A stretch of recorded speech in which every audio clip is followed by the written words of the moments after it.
A removal of emerging contaminant antimony from surface waters is highly demanded.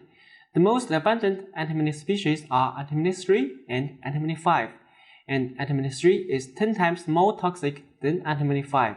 A two-step oxidation precipitation strategy is commonly adopted for antimony 3 removal. That is to oxidize antimony 3 to antimony 5 firstly, followed by chemical precipitation.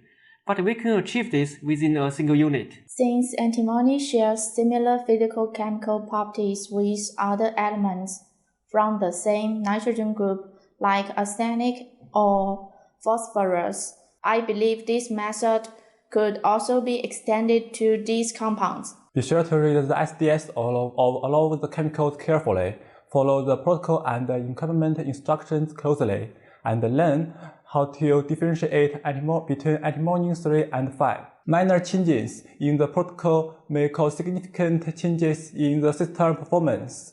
For example, too much titanate may deteriorate the conductivity and antimony 3 removal kinetics of the filter.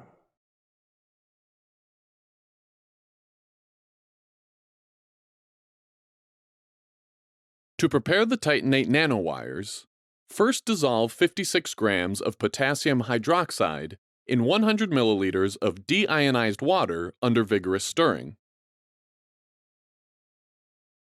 Next, add 3 grams of titanium dioxide powder to the solution